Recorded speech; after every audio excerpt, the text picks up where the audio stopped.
Monica's POV. I smiled again and sent him a simple joke.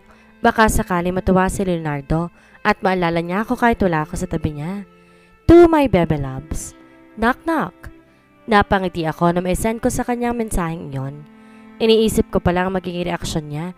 Parang gusto ko nang kurutin yung pisngi niya ng paulit-ulit. Tagal naman mag-reply ng bebe loves ko. Mahinang sambit ko habang naghihintay ng reply ni Leonardo. From Leonardo. Sorry, but who's this? Agad kong binuksan ang cellphone ko nang bigla yung nag-vibrate at pangalan ni Leonardo ang nakarehistro. Nababasa kong reply niya, napangisi ako. Oo nga pala, hindi niya nga pala alam ang number ko. Ako kasi, kinuha ko yung number niya kay Nainelia. To my bebe loves. Monica to, pinakamaganda mong yaya sa balat ng earth. Reply ko sa kanya bago nag-send pa ulit na isa pang text sa kanya.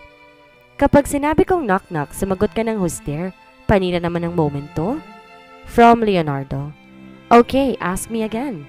Ay, bongga ang baby ko. Nag-demand pa talaga. To my baby loves. Knock-knock. Muli kong text sa kanya na agad niya namang sinagot. From Leonardo. Who's there? To my baby loves. Anong bansa na kapag binigkas mo hindi gagalaw at magdidikit ang labi mo? Ilang minuto nang nakalipas pero wala pa rin siyang reply. Masyado yatang nahirapan. From Leonardo. I don't know. Say it. Sa tinagal-tagal kong naghintay ng reply niya, yun lang ang sasabihin niya? Anak ng tokwa? To my baby loves. Hong Kong. Ano ba yan? Ang boring naman palang katext ang taong to. Di marunong makisabay sa joke ko. Nag-send pa ako ulit ng text sa kanya. Hindi ko na inisip kung magagalit ba siya o ano. Ang mahalaga nakatext ko siya, sapat na yun sa akin. To my bebe loves. Eto last na. Kung si Mickey may Minnie, si Mr. Bean may Teddy, sino naman ang kay Leonardo? From Leonardo. Sino? Ang bilis mag-reply. Napangiti akong muli bago sumagot sa kanya. To my bebe loves. Di si Monica?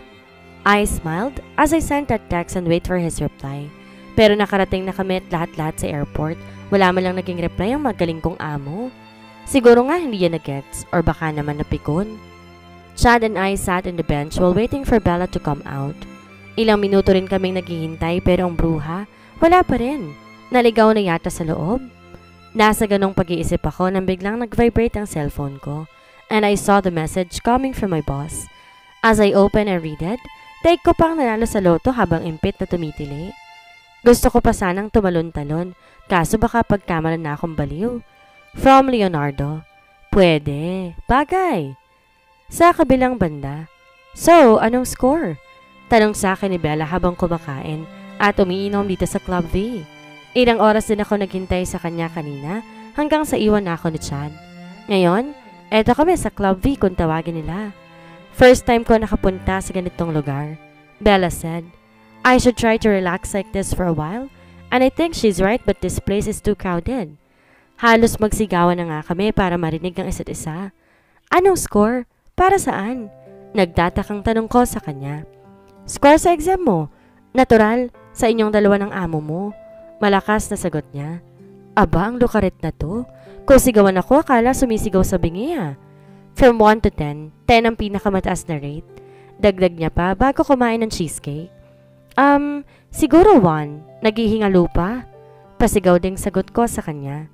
Kulang na lang maibuga ng babae ang kinakain niya dahil sa sinabi ko bago tumawa ng pagkalakas-lakas. Nakakaya naman kasama tong babaeng to. Napakahinang nilalang. Kung magtanggal ka kaya ng saplot sa harap niya na magising naman si Daddy Leonica. Malakas niyang sabi. Kung ang maharot na to kaya ang tanggalan ko. Isasama ko rin na tanggalan yung buong pagkatao niya. Ganito ba talaga ang nagagawa ng matagal nang naninirahan sa ibang bansa? Napakawalang hiya. Narinig na yata siya na ibang kumakain at umiinom dito sa club pero baliwala lang sa kanya. Sinong Leonica? Kuryosong tanong ko. Leonardo plus Monica equals Leonica, boba? Alam mo Monica, minsan di ko rin maintindihan eh. Matalino ka naman pero sadyang may pagkasira ka, no? Patanong niyang sabi sa akin. Yes, Bella is right. Hindi ko rin naman masisisi kung bakit ganun ang tingin sa akin ng tao. Nabuhay ako ng marangya na pinapangarap ng iba. Nakakain ko lahat ng gusto ko, di tulad ng ibang pinagkakasya lang ko anong nakahain sa lamesa. Nabibili ko lahat ng gusto ko na walang kahirap-hirap, di tulad ng ibang kailangan pag-ipunan at paghirapan muna bago nila makuha ang gusto nila. Yes, I have a wealthy lifestyle that every normal person wanted to have, but I only need one, freedom. What does it taste like? I unconsciously asked Bella. What does freedom taste like? Muli kong tanong sa kanya.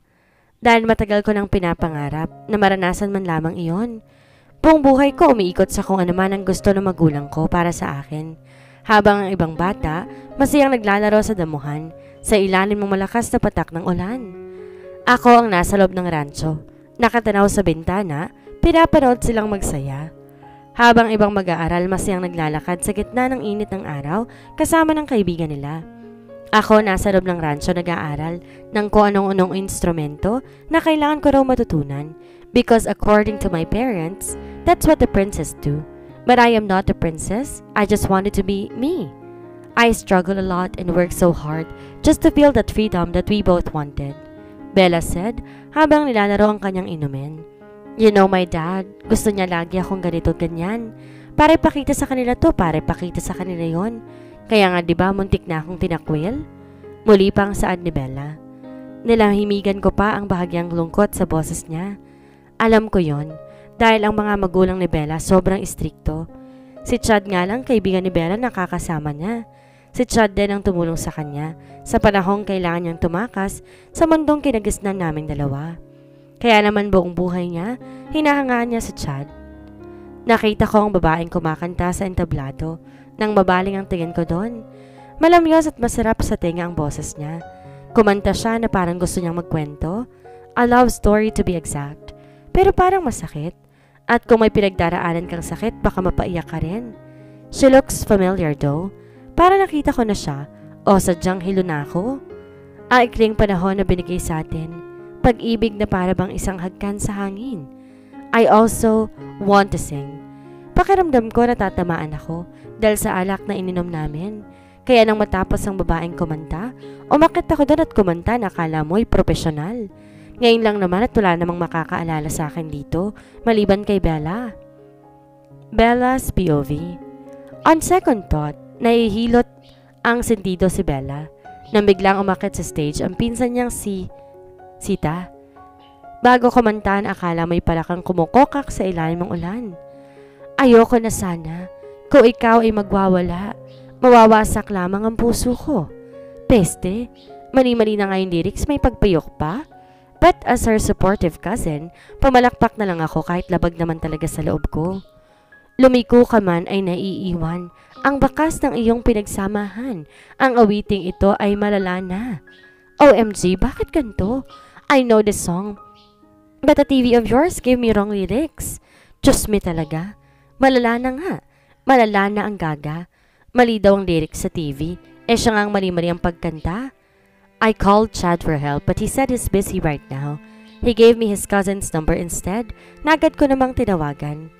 Can you pick up my cousin Monica here at Club V? I'm her cousin. She's wasted and sadly I have to go now. Sunod-sunod kung saan ang sagutin ng pinsan ni Chad ang tawag ko. Kahit nakailang murang lalaki sa kabilang linya, pumayag pa rin naman siya sa huli. Ma'am, excuse po. Pwede po ba niyong pigilan yung kasama ninyo? Gusto pong basagin yung TV kasi.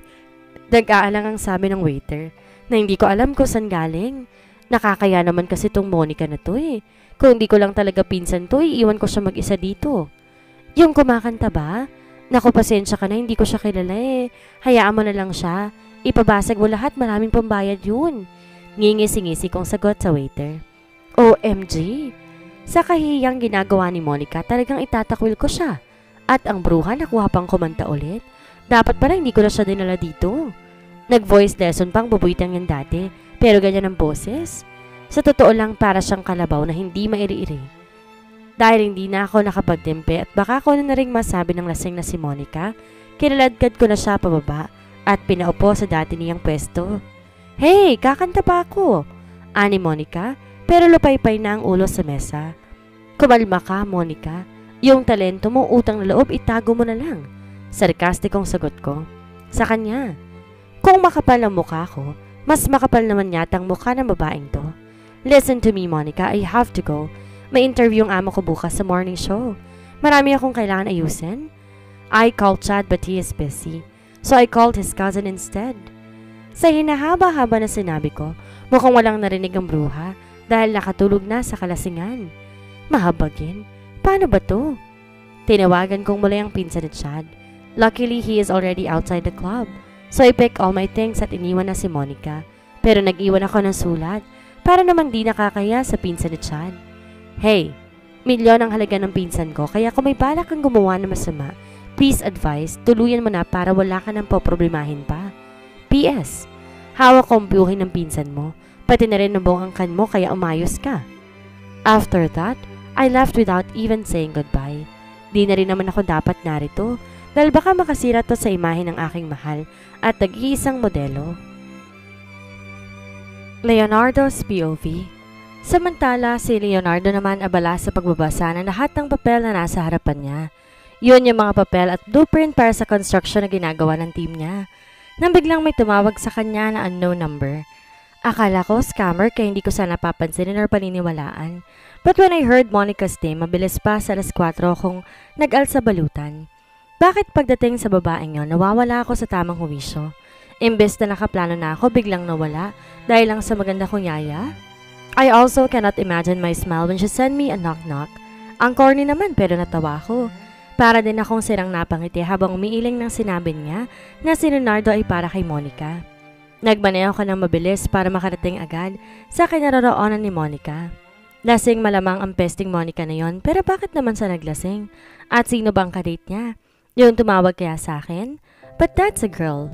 Is Monica a lesbian? Oh no, ano bang pinag-iisip ko? Na makarating ako sa club, agad akong pumasok sa loob at tinanap si Monica. The place is too crowded.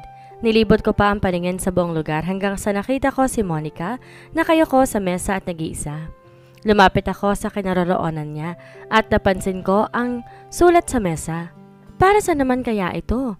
Hey, milyon ang halaga ng pinsan ko, kaya umayos ka. Kung may balak kang gumawa ng masama, please be advised na tuluyan mo na para wala ka nang poproblemahin pa. P.S. Hawak ang buhay ng pinsan mo, pati na rin buong angkan ninyo, kaya umayos ka. Anak ng who left this note? Yun tumawag siguro sa akin. Worth $1 million, ha? Nising kong duli nga yata wala itong babaeng to, dahil di pa naman siya nagsweldo. Bumaling ako kay Monica. Bagya siyang tinapik upang gisingin. Hey! Niyugyug ko pa ang balikat niya para magising siya. Hey Monica, it's me, Leonardo. Come on, let's go home. Bulong ko sa tenga niya upang marinig niya ako. Parang password naman yon. Dahan-dahang nagmulat ang mata niya. Hey hon, mahinang sambit niya. I was shocked. All my life, Vanessa was the only person who called me hon as our endearment. But when Monica says that unconsciously, my breath literally stopped. What the? Napakagwapo mo. May baby ka pa rin? Pwede ba kitang pakasalan imbes na sa kabayong iyon na gustong ipakasal sa daddy mo? Lasing na lasing nga itong pesting to. Kung ano-ano nang pinagsasabi. Monica, come on. Get up, we're going home. Kinuha ko ang bag niya at akmang itatayo siya. Ngunit hinila niya ako ng marahas. At di ako naging handa kaya napaupo ako sa tabi niya. I want to sing. Tinuro pa niya ang stage. I want to sing there. I'm not done yet. Nakapagtataka, diretso siya ako mag-English. Di lang dahil sa kung lasing siya or ano. At kung hindi lang dahil namumungay ang mga mata niya. At gumingisi na para naka-drugs ay hindi ako makapaniwala na naniniwalang lasing siya. Pwede ba kitang hagkan? Talong ng dalaga sa kanya. O hahagkan pa rin kita. Giit niya pa. Binigyan niya ako ng mabilis na hagkan sa labi at pagkatapos niyang sabihin yon, peste? Pinapahirapan ako ng sirang yaya na to. Binuhat ko na lang siya pa bridal style upang mailabas ko na siya dito at makauwi na rin kami. Bigla pa nga siyang kumanta habang karga ko siya na kinabigla ko talaga. Ayoko sana na ikaw ay mawawala. Mawawasak lamang ang aking mundo. Oh my, I didn't have any idea ganito kasama ang boses niya. Parang kambing na kinakatay tapos naghihingalo. Iniupo ko siya sa tabi ng driver's seat. Inilagay ang seatbelt bago nag-drive na pauwi. Mabuti na lang nakatulog na siya. After an hour drive sa wakas, nakarating na rin kami sa bahay ko. At ang magaling kong yaya tulog pa rin. Inihiga ko siya sa kama niya at pinakatitigan. Yes, my yaya is undeniably gorgeous. She looks like a boss than a maid, pero bakit ko ba iniisip to? Kailan ko ba nagsimulang mapansin ang Monica ko? What the? Kailan pa naging akin ang yaya kong to? Is it that I think, oh no, in love na ba ako sa yaya ko?